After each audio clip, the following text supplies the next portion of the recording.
ભરૂચ જિલ્લામાં હિન્દુ ધર્મ સેના દ્વારા અખિલ ભારતીય સંત સમિતિની પ્રેરણા અને સશક્ત ફાઉન્ડેશન એન્ડ ચેરિટેબલ ટ્રસ્ટના સહયોગથી તારીખ 29મી શનિવારના રોજ એક ભવ્ય અને ઐતિહાસિક સમરસ કળશ કાવડ યાત્રાનું આયોજન કરવામાં આવ્યું છે। આ પવિત્ર યાત્રાને લઈને હોટેલ ગંગોત્રીના કોન્ફરન્સ હોલ ખાતે પત્રકાર પરિષદનું આયોજન કરી વિગતવાર માહિતી આપવામાં આવી હતી। આ યાત્રામાં સાધુ સંતો અને હિન્દુ ધર્મ સેનાના કાર્યકરો સહિત 108 જેટલા સનાતની ભાઈઓ ચોક્કસ ડ્રેસ કોડ સાથે શિસ્તબદ્ધ રીતે જોડાશે। ભરૂચ ખાતે પાવન સલીલામાં નર્મદાજીના જળનો કળશ ભરીને આ યાત્રા ભરૂચના પશ્ચિમ વિસ્તારમાં આવેલા ડભોયાવાડ પ્રગટેશ્વર મહાદેવથી પ્રસ્થાન થઈને કાવીકંબુ સ્થિત સ્તંભેશ્વર મહાદેવ મુકામે પહોંચશે, જ્યાં વિધિવત જળાભિષેક કરવામાં આવશે। હિન્દુ ધર્મની પરંપરા અનુસાર સમુદ્ર મંથન વખતે ઉત્પન્ન થયેલું હળાહળ વિષ ભગવાન શિવે પોતાના કંઠમાં ધારણ કર્યું હતું, જેના કારણે તેમનું શરીર ઉષ્ણ થઈ ગયું હતું। આ ઉષ્ણતાને શાંત કરવા દેવતાઓ અને ઋષિમુનિઓએ પવિત્ર જળથી શિવજીનો અભિષેક કર્યો હતો। ત્યારથી જ શ્રાવણ માસમાં જળાભિષેક કરવાની આ પરંપરા વિરત ચાલી આવે છે। આ પત્રકાર પરિષદમાં હિન્દુ ધર્મ સેના દક્ષિણ ગુજરાતના પ્રમુખ સુધીરસિંહ અટોદરિયા અને ભરૂચ શહેર પ્રમુખ રાહુલ વસાવા સહિતના અગ્રણીઓએ ઉપસ્થિત રહી કાર્યક્રમની રૂપરેખા અને મહત્વ વિશે વિસ્તૃત માર્ગદર્શન આપ્યું હતું। રિપોર્ટર રવિ સૈયદ, ભરૂચ। સુધીરસિંહ અટોદરિયા, અખિલ ભારતીય સંત સમિતિ પ્રેરિત ભરૂચ જિલ્લા હિન્દુ ધર્મ સેના પ્રમુખ। આજે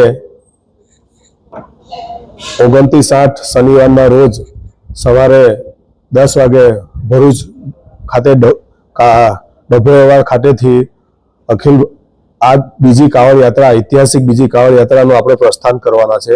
એની અંદર અખિલ ભારતીય સંત સમિતિના ગુજરાતના અધ્યક્ષ દેવીદાસ મહારાજ બાપુ, ભરૂચ જિલ્લાના સાધુ સંતો, અમારા ધર્મ સેનાના આગેવાનો અને ધાર્મિક સાધુ સંતો, સામાજિક આગેવાનો બધા જ પધારવાના છે। 108 કાવડ યાત્રીઓ છે અને સાથે આ વખતે એક નવો અમે વિચાર મૂકેલો કે ભાઈ જે લોકો, અમે તો જવાના જ છે પણ જે લોકો વડીલો આવી નહીં શકે ત્યાં યાત્રામાં, તો એમના માટે પણ એક અમે મોટા રથમાં કળશની વ્યવસ્થા કરેલી છે। લોકો 1 લોટો પાણી આપશે અને એ પાણીનું અમે ત્યાં કાવીકંબુ સ્તંભેશ્વર મહાદેવ ખાતે સાધુ સંતોના હસ્તે એનું અભિષેક કરીશું। અમારો મુખ્ય હેતુ છે ધર્મ રક્ષા, રાષ્ટ્ર રક્ષા, એટલે એના માટે દરેક હિન્દુ અમારી સાથે જોડાય એ માટે આ કાવડ યાત્રાનું ઐતિહાસિક બીજી આ કાવડ યાત્રાનું આયોજન છે।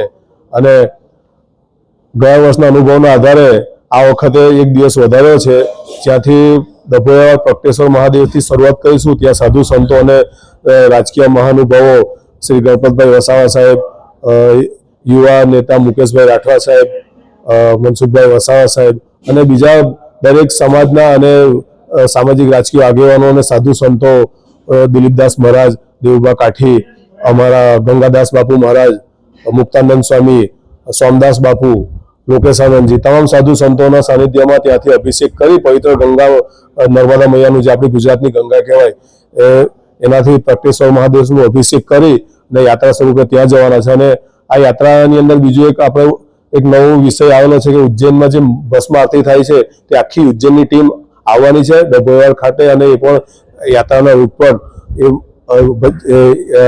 જે ભસ્મ આરતી કરવાના છે।